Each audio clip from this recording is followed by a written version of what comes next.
lot of people in sort of pop culture thinking that this could be the end for Bitcoin. Yeah, so well, the dip that you're talking about is actually nothing new for Bitcoin. As far as percentage terms go, if we look at it historically, we've seen these types of pullbacks before.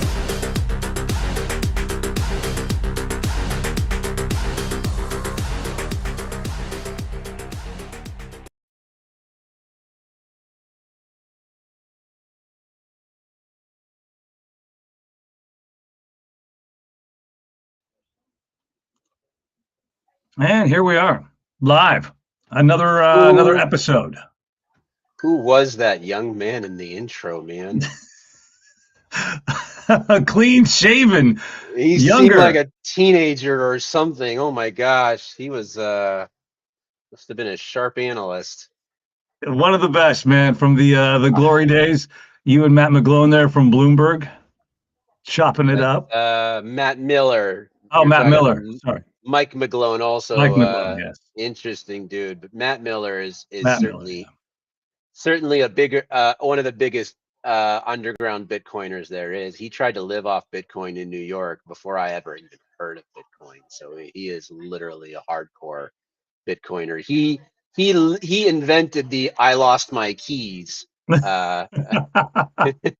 live on air on Bloomberg television. So everybody keeps asking you, Matt, where's your Bitcoin? I lost my keys.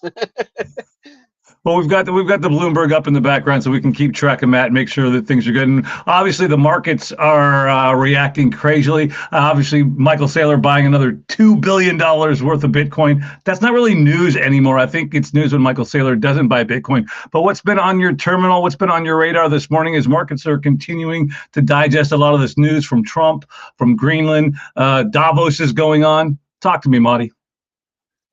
Yeah, Davos is fun. Where all billionaires can fly in on private jets to lecture everybody about climate change and then talk about all of us eating bugs over a steak dinner. Yeah, no, and all the prostitutes are bussed in from all around. But yeah, that's true. That's a true statement.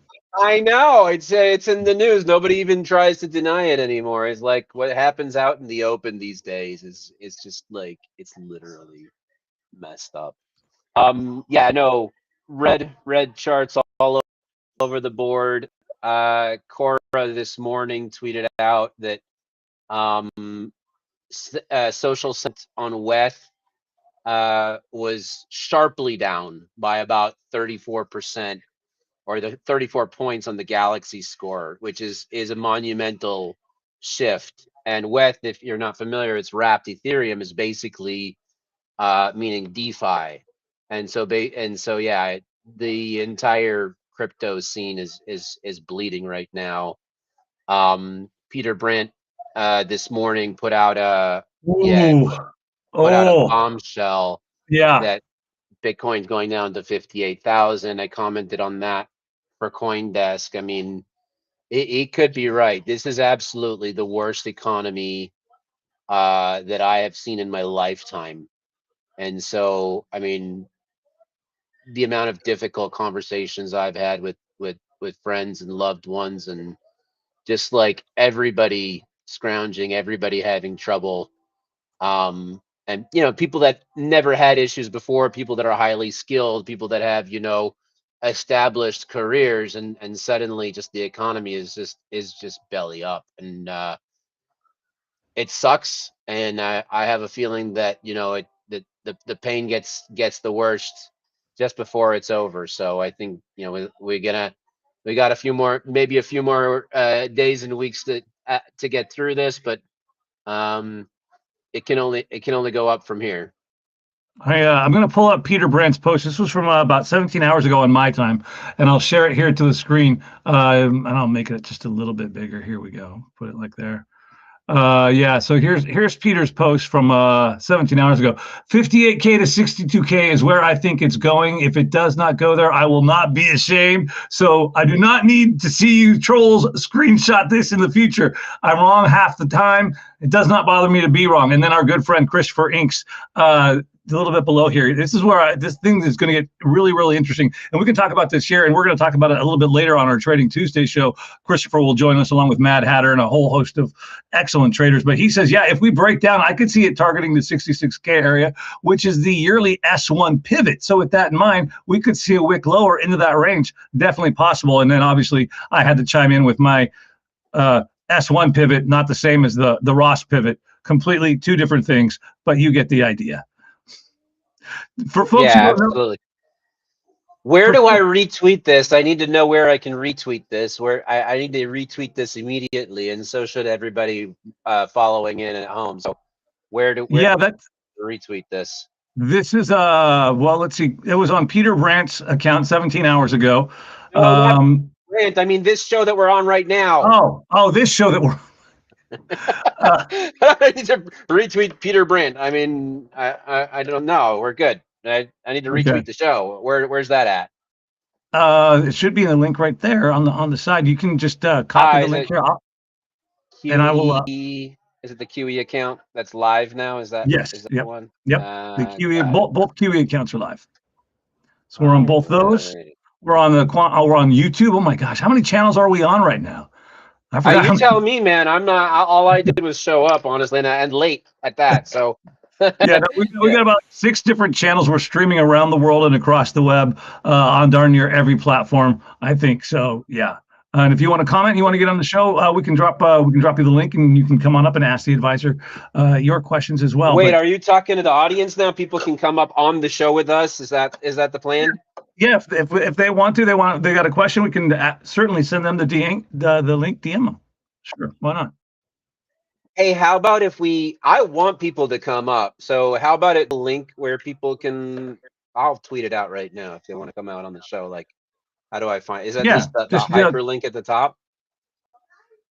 Yeah, let's see, just go up there. Yeah, the link right at the top. Yep, that works. Or the one that I just sent you in Telegram as well. Either one of those will work. Okie dokie. Then I'm going to tweet that out right now so people can go to my account and tweet that son of gun.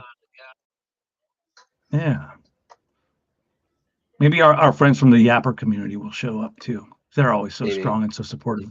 I can't believe, man, those guys are awesome. They do a great job. It was so sad when the InfoFi closed, man. It was suddenly like the fire hose had turned off. Yeah.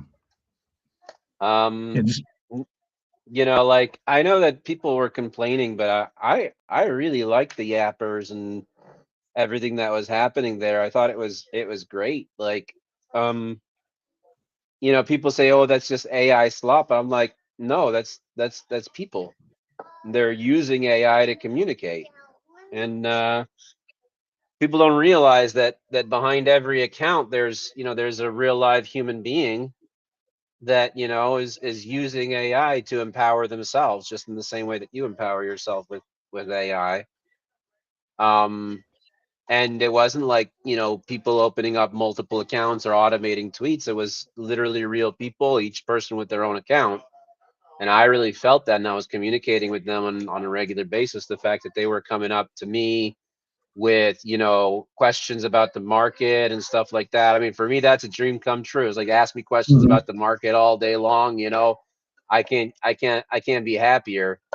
Ask me questions about QE and what we're building. We had several legit builders come through and enter our launch pad, and all that was positive. And then when Twitter killed it unilaterally, I thought that was a really messed up move. It sucks. And then suddenly it was like somebody turned a light off. Yeah, I'm just going to pull up the QE website here. Let's just pull this up really quick. One thing that I know that we haven't even talked about this. I want to know the video game Quantum Smash. What that actually burns the QE tokens. Can you walk us through a little bit? Can you pull up a little gameplay? I'd love to see what that looks like. Yeah, with pleasure, man. So I just I'll just share my screen. Yeah. Yeah, so there we go. Yeah, just share your screen. QuantumSmash.com. There we go. Can you see my screen? Yep. There we go. What you first want to do is you want to go to the upgrades and hit the max upgrades. It's 640 QE, which is like a penny. You got to connect your Phantom wallet. So hold on, let me just connect my Phantom wallet real quick.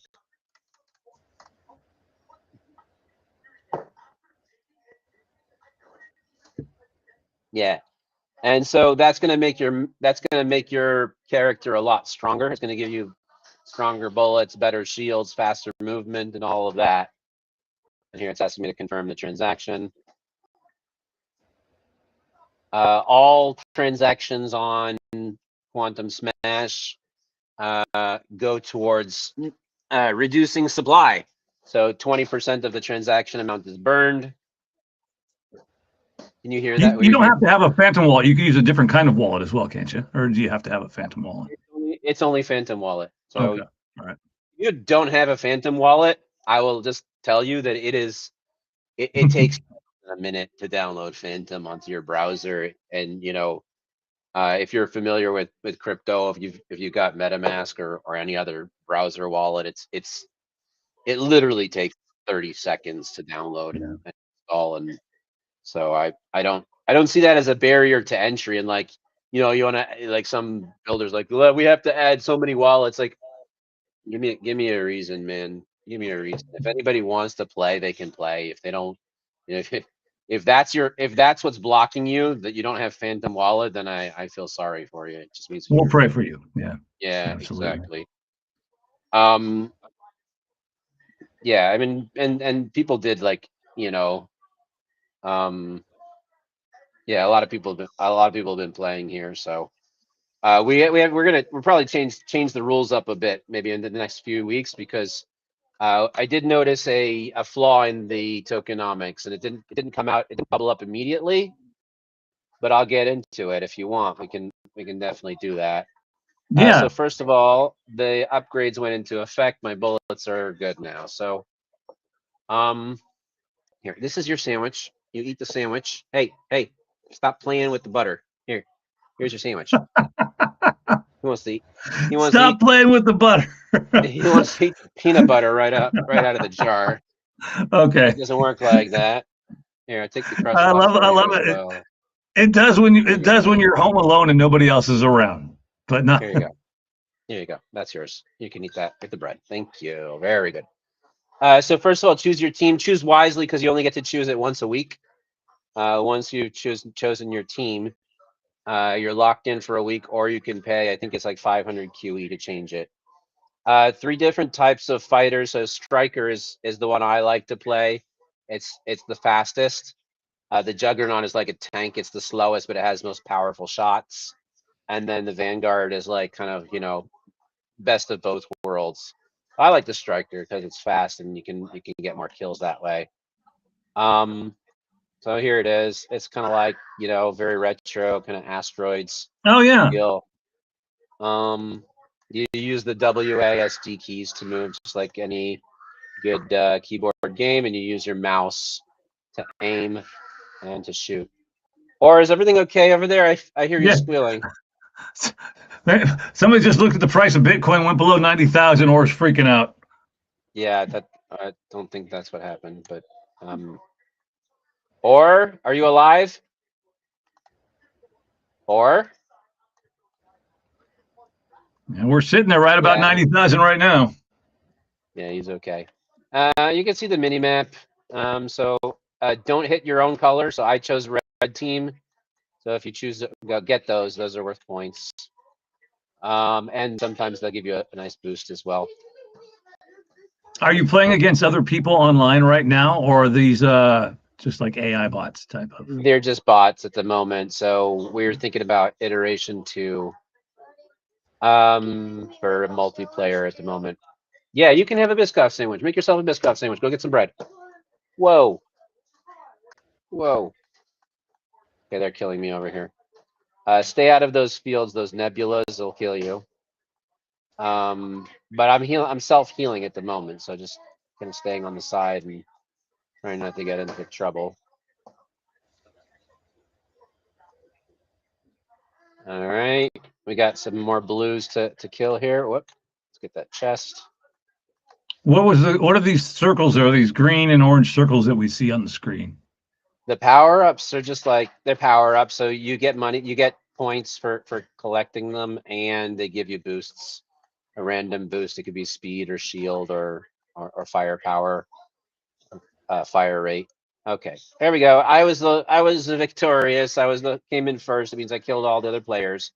My match score is 671. It's not amazing. I mean, in my defense, you know, I was doing a few things, making a sandwich and whatnot. But yeah, clearly my team won, and you know, I got more points than anybody else. So that's great. Now the scoring is interesting. The way that it works is, first of all, you can see my 671 points that I got from playing that one match. The scoring goes from Thursday to Thursday, so we have another 2 days until the next payout, and the current payout is 127,000 QE. That comes from 100,000 that we put in, and another 27,000 that people played. As I said, 20% of every transaction is burned. 80% goes back in the prize pool. Quantum economics makes $0 out of this. The whole point of the game is solely to support the token and to show other people, like it's a community project, show other communities how to build, and you know, proof of concept for you know, for the QE ecosystem. The score is your total score equals best 3 games, so you can play as many games as you want. Only your best 3 count. And then you have multipliers. So there's one multiplier for referrals. You can go to refer friends. You share your link with people. Whoever signs up through your link and then spends money in the game. Once you've had 10,000 QE worth of spend from your friends, you get a multiplier of 2x. So whatever your score of your best 3 games is, it's multiplied by 2. The quantum bomb is basically a bomb that you get to drop. You can go to drop bombs over here, and you can get a multiplier of 3x. And so here it works on like a raffle system. So you can spend, let's say I want to spend 1,000 QE, and I make a purchase. It's telling me to sign the transaction in my wallet, and so here comes the transaction. Confirm 1,000 QE, 200 QE is burned, and 800 QE goes into the prize pot. So the transaction is still signing. The good thing here is that we are on Solana network, and transactions are fast and cheap, and so that should come through fairly quickly. Other than, you know, like not like Ethereum would take days for that to happen. And there's a countdown timer. Okay, I don't know if you heard that, but there's some really cool sound effects that happen when you spend money in the game. The total pot is 1,000 because I just bought 1,000 tickets, 1 ticket for one QE.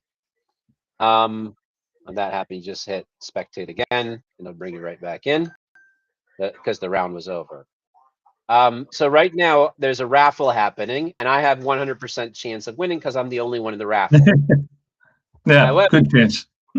if somebody else somebody else buys in right now, first of all, the clock will reset back 30 seconds so that we'll have more time to outbid each other.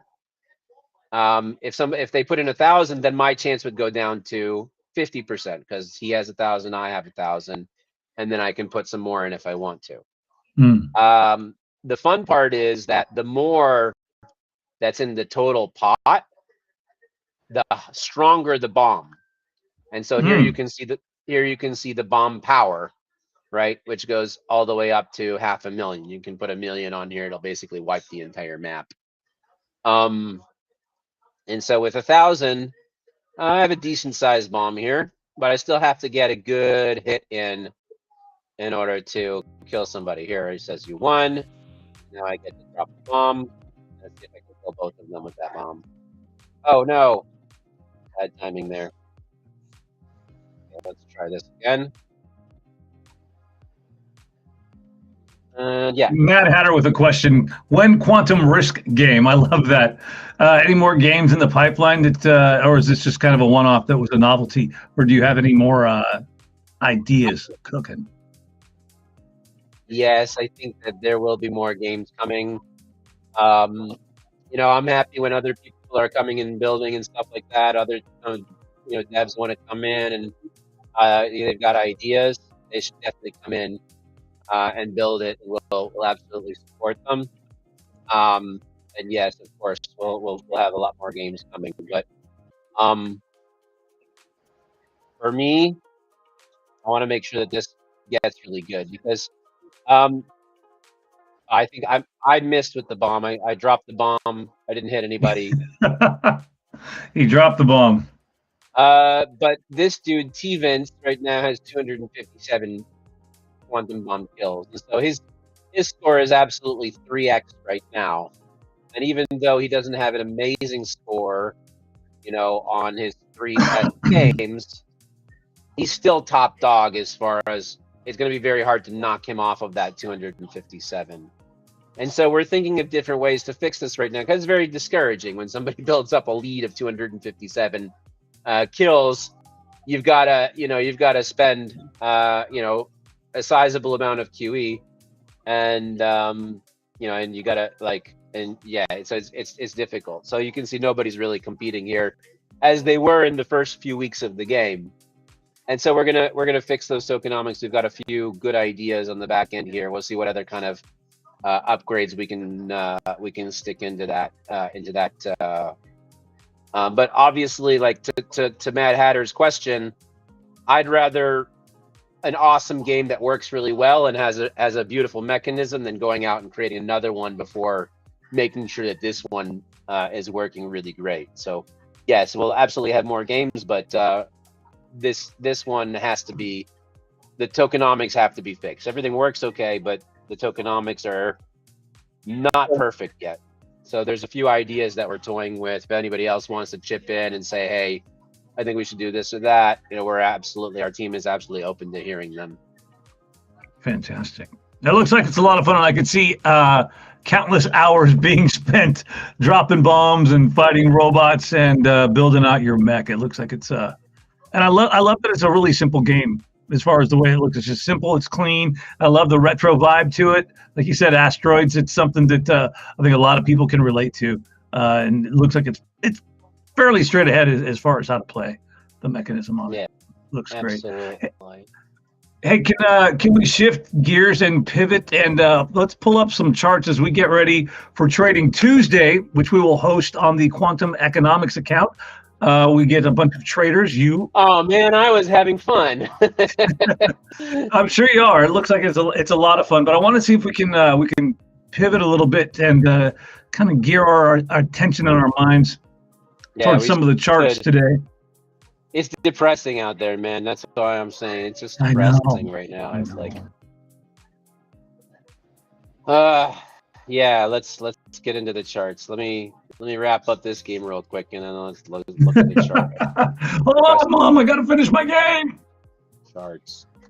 I'll say one thing, and this is kind of what I had to say for CoinDesk this morning as well. The Fed has been pulling liquidity. Sipping liquidity from a straw like it was a milkshake, anyways, since 2022, right? And so if, from 2013 until 2021, they were printing money, they're doing the opposite of that, and they have been for the last few years. And so here you saw the test I got, you can see the speed now. See that? That is nice speed. Okay, 759, slightly better score, still not enough to compete with T-Vince. He's got 1747. Yeah, if I played another game like that, I'll beat his base score.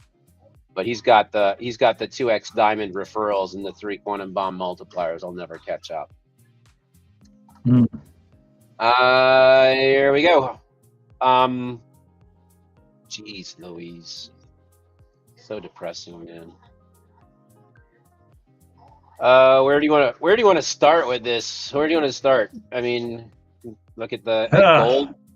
I mean, that's the sure. Let's only. start with gold, and we'll work our way through the asset classes. Why don't we do that? That sounds like a good place to start. Gold has been ripping, pushing new all-time highs as of late, taking that narrative as the safe haven. And there you go. Pull that up. Yeah. Yeah, I thought I was, and then I look at the screen. I'm nope, not sharing. I'm still on the game. Okay. Yeah, no, you got the Oh, chart all up right. here. There we go. There's the gold chart. Let's take a look at that. Yeah, absolutely. All right. Nobody came up on the live stream yet. Not yet. We've had a comment from the Hatter, but that was it. I tweeted out the link, so if anybody's watching and wants to come up, you can just go to my Twitter and there's a link there. Just click the link and you come in. So we can absolutely handle any questions or comments or guests that want to come on impromptu. Yeah, safe haven. That's what it's all about, right? And so these things have a way of snowballing. And so gold has been, going up for pretty steadily for quite a while now. And you can see the more I zoom out, the more it just becomes like a real hockey stick chart over here. Incredible move. I mean, when I hadn't really touched gold since like 2013. There was a major crash. So when I was trading it, back in my day, I traded it from 2010 or so all the way up to 2013. And then once it broke down below that 1500 level, I realized it's toast and I got out. And that was 2013 was when I got into Bitcoin. So I traded over from gold into Bitcoin and never really kind of looked back. But now I kind of kicking myself that I didn't, because that is some very solid price action going on there.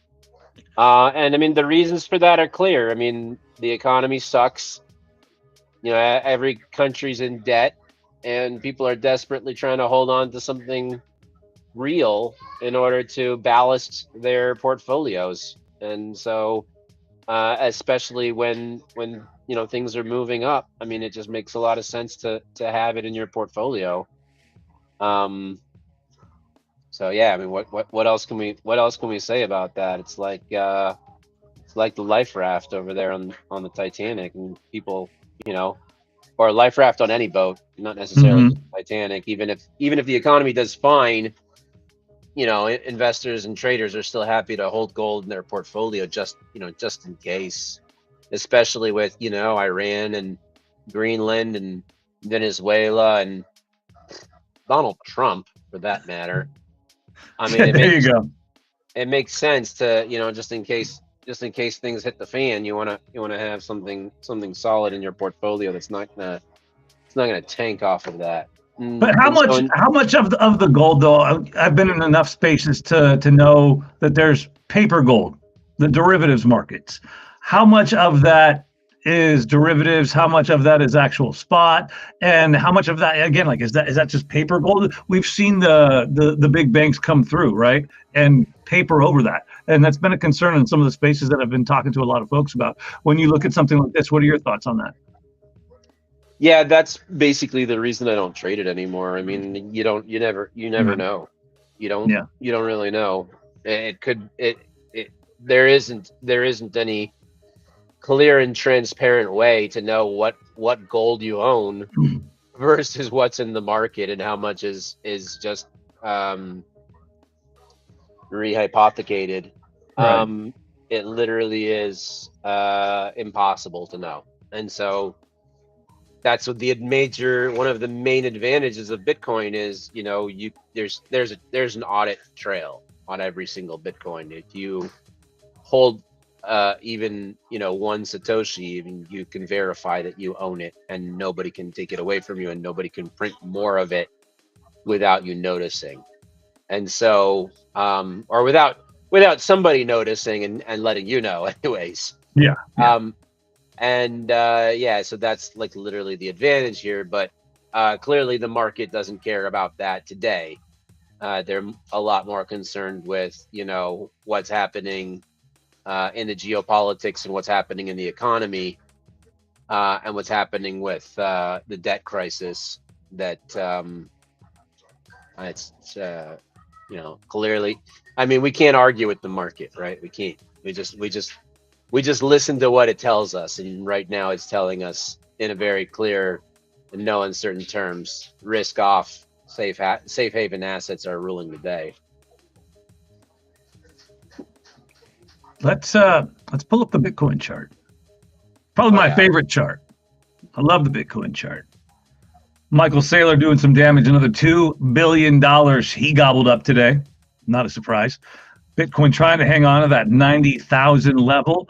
Last week on our Trading Tuesday, some of the smart traders came through kind of saying that zone, those levels, about 95,000, if we got through 95,000 and we had support, we'd be looking at a breakout. And we kind of had like a faux breakout, but it looks like we got rejected as soon as we got close to about 98, and we're kind of back in this channel again. What are you seeing right now from your perspective on the charts, and where do you see support? And kind of tying that back into Peter Brandt's post earlier, are we looking at getting low like Lil Jon, hitting into the 60s or what?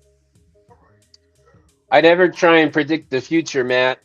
I can say that things are bearish right now, but you never know when things are going to turn around. We live in a world where literally one tweet can change the entire landscape, and has and often does. So yeah, I'm not going to try and say, well, this is what's going to happen. But if you're asking me where's the support, I would say there's a few levels that we can easily identify. One is the 73,500. Right, that was the previous all-time high that was broken on the night Trump was elected, right? And I think that was then tested later on, and has been holding as the ultimate support. We can further look at the previous low, which is at that nice round number of 80,000. So there's a valid support right there. But more than that, I mean, what you want to take a look at is that there have been very clearly higher lows happening on this chart. I think we discussed this last week. I think last week Tuesday was when we had a little bit of a breakout, which did turn out to be a false breakout, but not entirely a true false breakout. We can see that the consolidation still is, even including today's price action, we still are in this upward consolidating pattern. Now, whether or not that turns out to be a bearish flag, well, time will tell. But for now, I would assume, just from a purely technical perspective, that this is a valid level of support, this rising level of support. And some traders might draw that like this, and some traders might draw it like this, but there is some sort of semblance of support that would be difficult to say that that's actually broken, because it really hasn't been. And so 90,000, I think, or roundabouts, that does seem to indicate some level of support around here. And so yeah, literally could turn around right now and start headed to the moon, or it could break down, test here, go up, break down, break up. Who knows, man? I mean, like we just draw. Well, let me ask you this. I love that we're able to draw lines, and I know that we're probably a little bit getting close on having to wrap this up, because we got Trading Tuesday on the way, top of the hour. When we look at this, let me just ask you this: if you could maybe pull out and walk us through what Peter Brandt was talking about, what Christopher Inks over there. I'm looking at Wicks there. I'm thinking Wicks because I'm looking at that wick lower on the screen, but Christopher Inks over there. When they're talking about that potential breakdown somewhere into the 60s, could you walk us through on the chart and show us maybe a little bit, give us a little education on what these gentlemen have been talking about, so that way when we get primed and ready for Trading Tuesday, folks who are watching, folks who are listening, might be coming back on the recording, can get a little bit more education and maybe arm themselves with a little more knowledge. So what would that look like on the chart, and what are they talking about, if you could walk us through? what are they talking about? Peter and Chris. Yeah, they're Yeah, I talking. mean, Yeah, 58 to 62 is the range that Peter Brandt was talking about. So what would that look like on the charts? Could you show us on the charts what that would look like and where that would break down at about like to that 62, how you would draw that? yeah, so that'd be on the weekly chart. The daily chart wouldn't contain something like that. I really don't see why they're saying that level specifically. I don't see that as much of a significant level, to be honest. I mean, the 73 and a half, I mean, that's very clear, right? Because you Hmm. can see it was an all-time high, it broke out, it tested low. That to me is a very solid level of support, which has been market tested and battle ready, battle hardened, market ready, however you want to say it. But when you say 58, I mean 58 is right here. I mean, what do you got over here that screams at you this is a level of support? I'll say if it already gets down to here, I mean you're looking at this, right? And Hmm. so it that could hold up, but it could also end up at the psychological level of 50, which to me makes a lot more sense, right? So between 50 and 73, you don't really have a lot to point at other than 69 420, which is the previous all-time high from 2021. It isn't significantly below the 73 and a half. And so I really don't know what they're talking about or what they're looking at to make them say those specific numbers. It's kind of like maybe they pulling a number out of a hat. I think in Christopher's point, he's referring to the S1 pivot, the support one, the first support level calculated using those pivot points, and I think that was right around 60. Let me pull up his post again. S1 pivot right in that 66K area. Yeah, and I don't know what pivot points he's using in order to make that calculation, to be honest. Those are I like to rely on support and resistance lines, clearly drawn channels, um, pivot points, and what's the famous one that I haven't seen in years? Wave. Oh Elliott man, wave. Elliott waves, right? Yeah, no, I never got into that sort of stuff. I mean, for me, markets move on fundamentals much more than they do on technical. So I'll use a Fibonacci, which could give us some additional flavor here. I'm happy to draw that Fibonacci, Yeah. if you like, but that's about as technical as you're ever going to see me get, buddy. Um, here we go. You're getting it live. So we take it from the bottom. Remember the bottom? This was the Yep. bottom. 2022, December 22. I called that bottom. I told it to Scott Melker live on air. I said, "Hey, that's a bottom. Look at it. One cheek, two Yep. cheeks."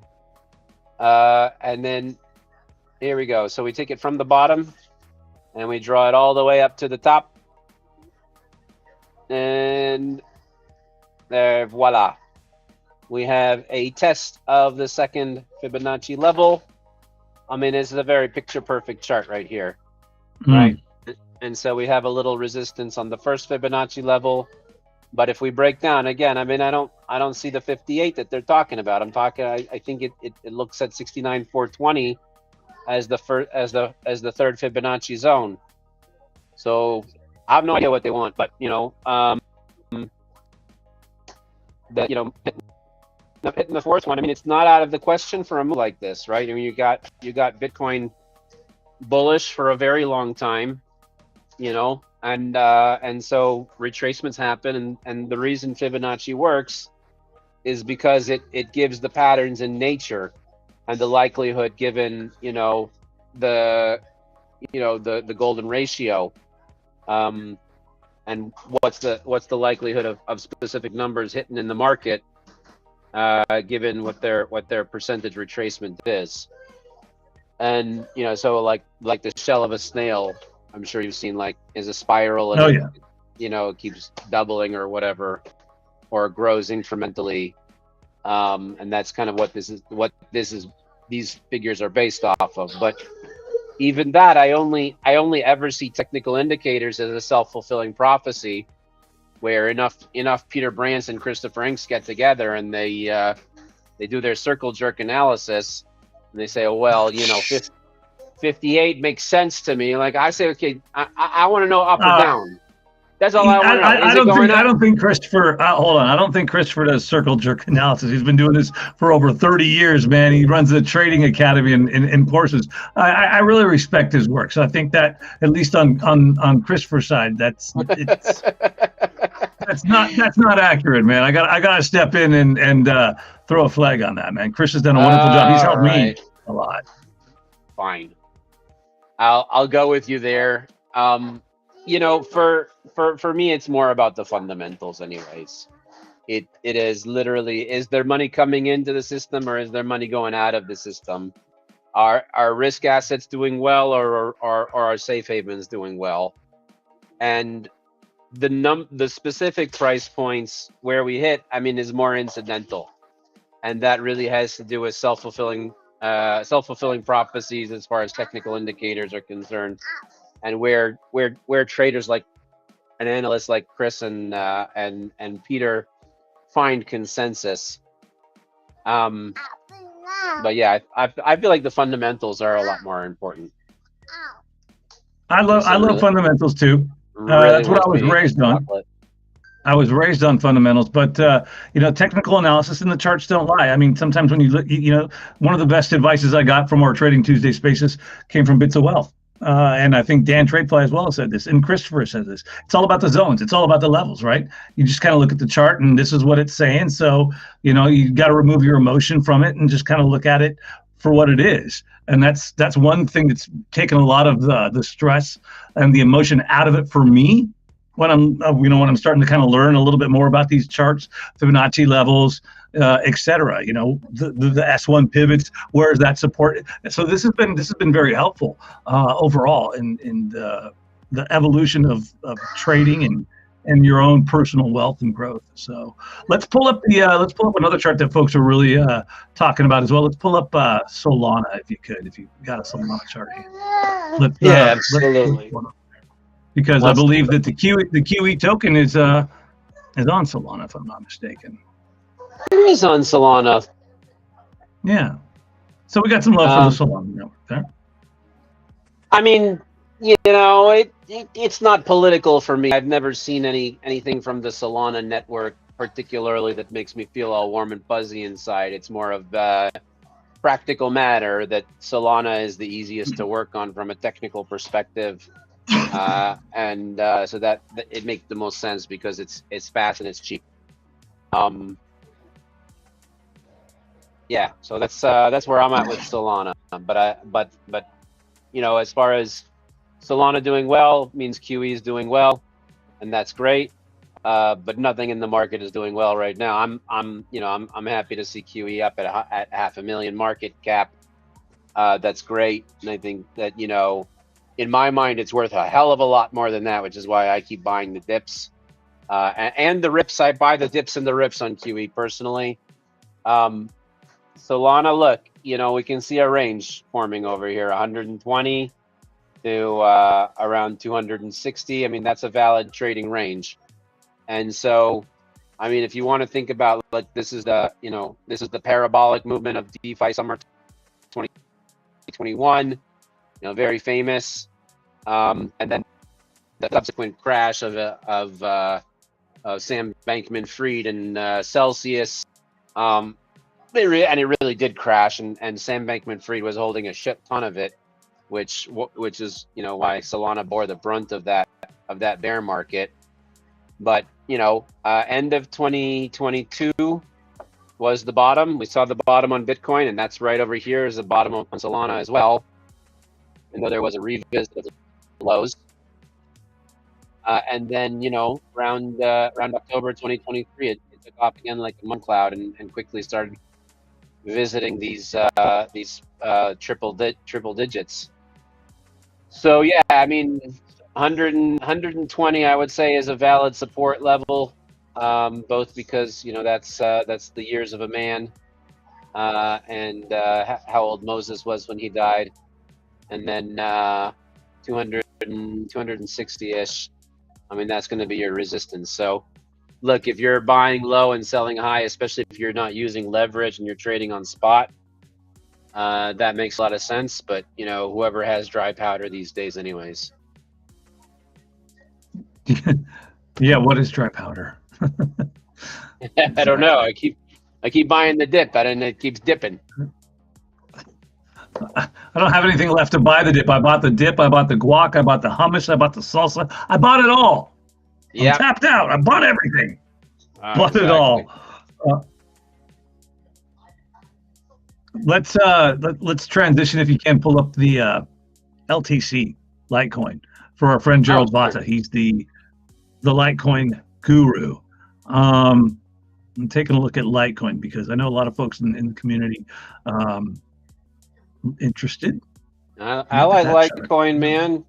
They, you know, shout out to David Schwartz, Daddy Cool on Twitter.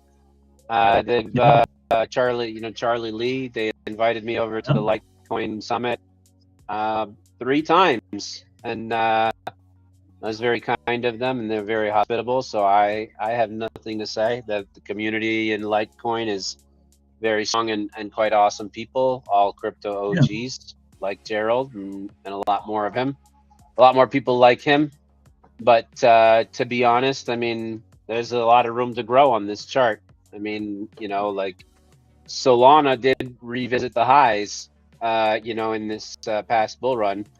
But here's Litecoin. You know, we're looking at it at a historic perspective. Here's the 2017 bull run that we all know and loved, right? The bear market of 2018, actually a nicer rally than Bitcoin had in 2019.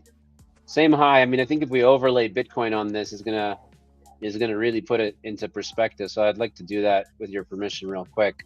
Yeah. So yeah, I mean, just looking at the, you know, just look at it directionally.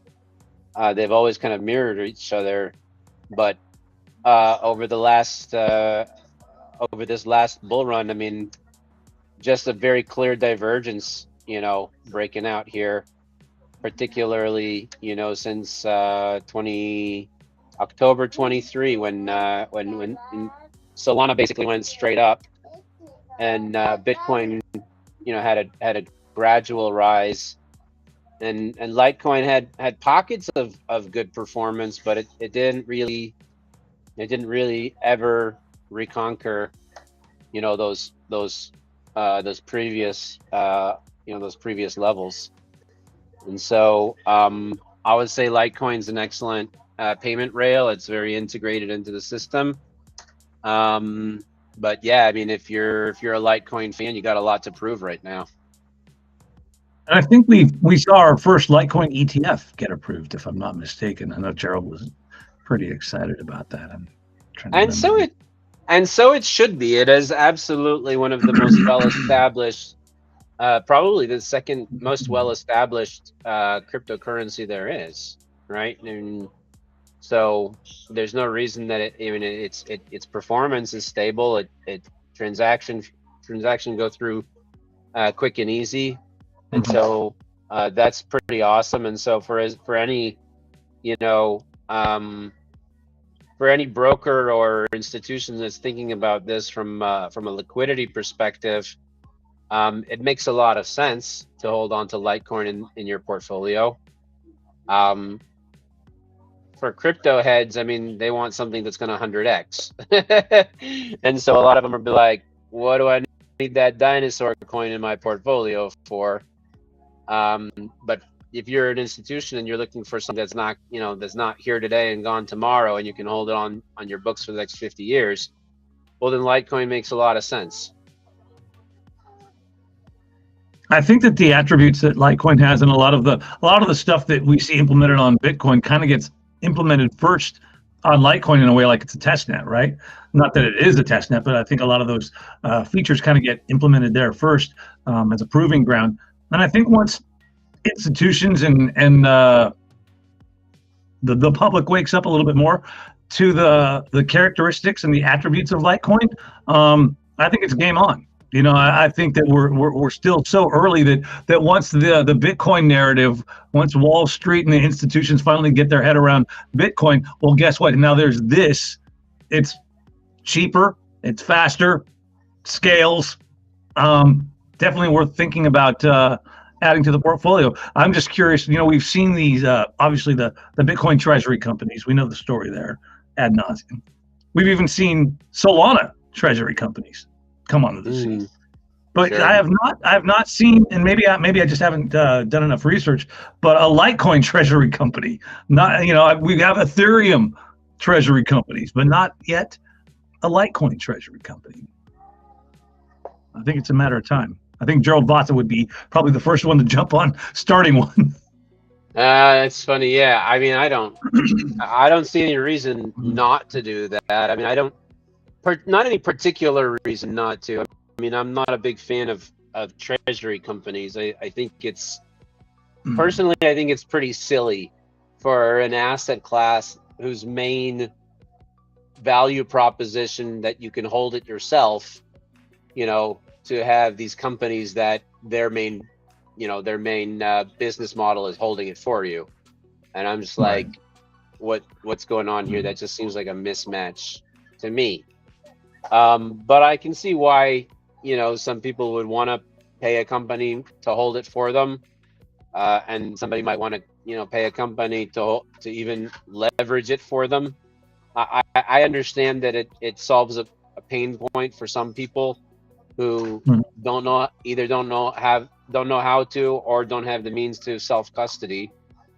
And so I'm not gonna trash them too bad, other than to say, you know, if you do have the means and the capacity to self custody, I believe that that's a much better route than doing it through a third party, because, you know, crypto was meant to displace those third parties. Yeah. And we got about like maybe 8 minutes left. Let me ask you, pull up your favorite chart, Doge. I don't know if it's your favorite or not. I'm just going with it. I know you're a huge Doge guy. I know you got some orders on the books, I think, when it comes to Doge. Down about almost 1%. At the moment, none. None? No, the market's moving down. I'm gonna hold my, you know, sit on my hands right now and try and conserve the dry powder that I do have, you know, but for some nice upswings.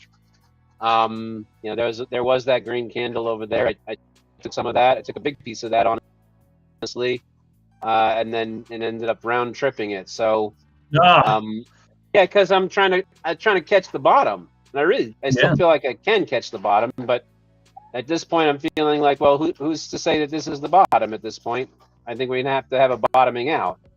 And so, is the bottom going to be at 15 cents or 12 cents or 8 cents? I mean, I'm not really sure yet. And so, you know, it's wicks like these that can absolutely wreck you.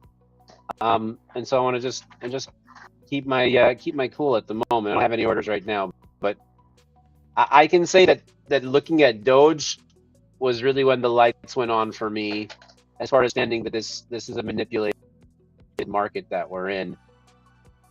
I mean that wick right there, it's just scary. Look at that. Yeah, that's the October 10th flash crash. Yeah. I was offline at that time. I had a position that was liquidated over the weekend. When I came back online, I'm like, what the shit? But, you know, it was a small position, and so the liquidation didn't really affect me that much. But I would say, you know, you point to some of this price action over here, like something like this, right? I want to zoom in over here. This is not a natural. It's not a natural price progression. You see this? This is just, you have some kind of rally starting. That's usually when the leverage traders pile on. You want to at least hit like a resistance level before crashing. And here's like, you see it just bam. You know, you just, people getting bullish, and then somebody with a big fat thumb comes and hits the sell button for much more than anybody else can afford to, and it's gone.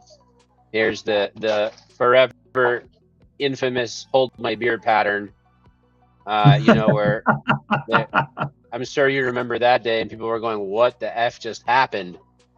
And this is just a sign that it's not our market anymore. There's institutional players here that have very, very deep pockets, and they're full participants of this market, and they're going to play by their own rules, and they're going to do whatever they can to shake up the tree and squeeze the leverage traders out, because that's what they do, and they do it really well.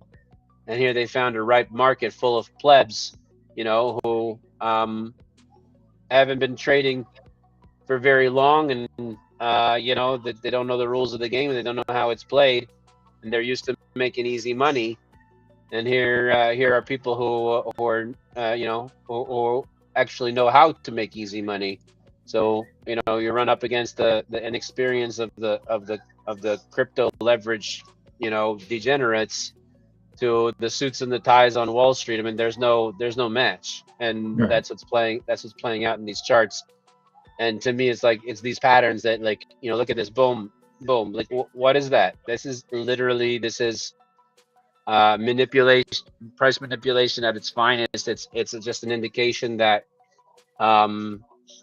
they're not playing in our pool anymore. We're in their pool, and so that's why I kind of we'll wait until there's a very clear skies and a lot of liquidity injected into the market before I try and come in again with some kind of any kind of leverage position anyway. So. All right, let me just, because you brought up a really good point there, and we got about 4 minutes left. What is going to bring that liquidity into the market, do you think? Yeah, in 4 minutes, Jerome Powell's getting the boot in May. I mean, we've been talking about that for a year and a half already, me and you. Yeah. And so we discussed, I think, last week in depth the political discussions between Jerome Powell and Donald Trump. There is zero chance that Trump is going to keep him on for another term, and Trump is going to install somebody else. And the question, it becomes, the person who succeeds Powell, is he going to come in and just turn the printer on, or is he going to be a bit smarter than that? Because I would say that if he does come in and turns the printer on, I mean, obviously I'll cash in some chips, but I would not have much hope for the economy long term on any kind of short term money injection or a plan that's not well thought out. I think that where the economy is right now, and with AI displacing people left, right, and center, coming for everybody's jobs, and automation, and soon quantum computing, it's gonna be a real challenge to start growing the economy in a sustainable way, where the new technology is value add rather than value extract. Mm-hmm. Mm-hmm. And I do not envy whoever comes into the Fed seat next. We discussed what does ending the Fed mean last week. I don't think that, I mean, it would be a beautiful dream, but I don't think it's going to happen. And so we really have to watch very closely what's going to happen in May and the discussions leading up to it, because we don't have to wait until May. I think the markets are a forward thinking mechanism, and the discussions could happen as early as 6 to 8 weeks from now, as far as who's going to be replacing him, what their strategy is going to be, and everything like that. And so I think we've got a lot to look forward to, and I'm cautiously optimistic. Well, according to the betting odds right now, we've got two guys named Kevin and Christopher Waller seeming to be leading in the clubhouse right now as the odds-on favorite. Kevin Warsh, former governor of the Federal Reserve from 2006 through 2011, known for deep experience inside the Fed during financial crisis, reportedly a favorite in prediction markets, and now the front runner with strong Senate Republican support. Then you've got Kevin Hassett, director of the White House National Economic Council and a long-time Trump economic advisor. he was seen as the early front runner because he aligned with Trump's views on interest rates. But recently, Trump has signaled that he might prefer to keep him in his current role. And then finally, Christopher Waller, he's the current Federal Reserve governor with an academic and policy experience considered credible, knowledge of Fed operations. His odd pick lower, so he's the lowest on the poll. So it looks like we're going to get somebody probably named Kevin as our new Fed chair. I don't know how much weight we can put on prediction markets this early. I think we're still really early to start trying pulling names out. I think that anybody who's doing that right now is probably, they're gambling. So, let them have that. I think, Trump would probably prefer somebody a bit closer to him. Mm-hmm. Somebody that he knows personally, and I think he's gonna put somebody in that we already know. To be perfectly straight, he's gonna want to put somebody in that, like, people say, okay, we know who that is, we know what their policies are like, we know that they're gonna be the right person to handle this. Well, that might be Kevin Warsh. He's the former governor of the Federal Reserve from 2006 to 2011. So he's known for deep experience inside the Fed. So he might be that guy. Governor of the Federal Reserve, is there such a post? Yeah, chairman former of the governor. Federal Reserve.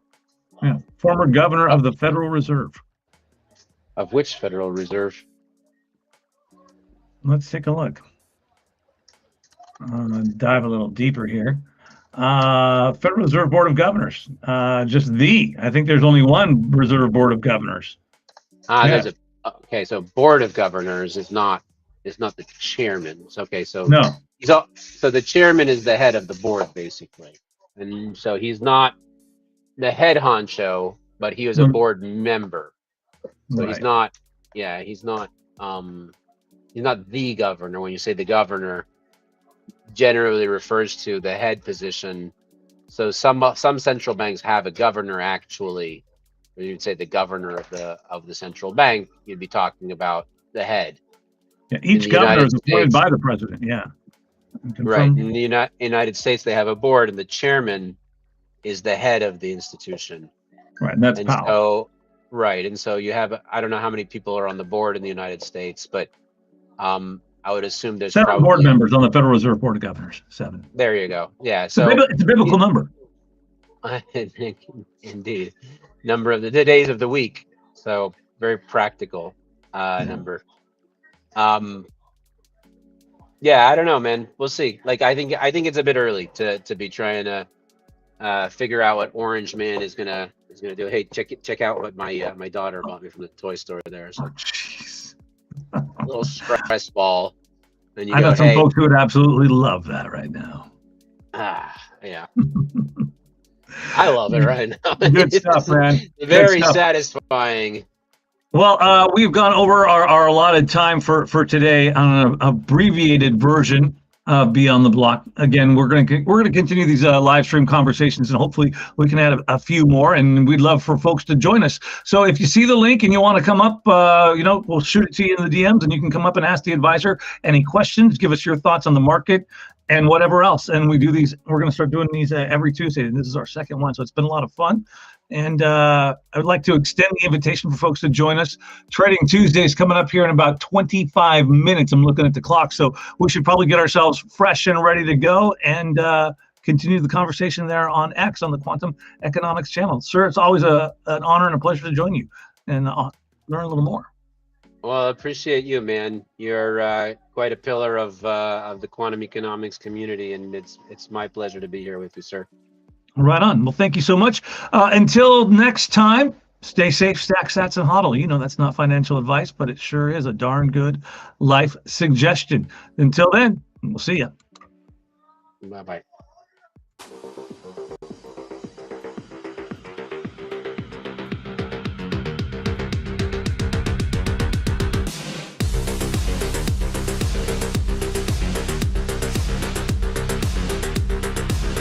A lot of people in sort of pop culture thinking that this could be the end.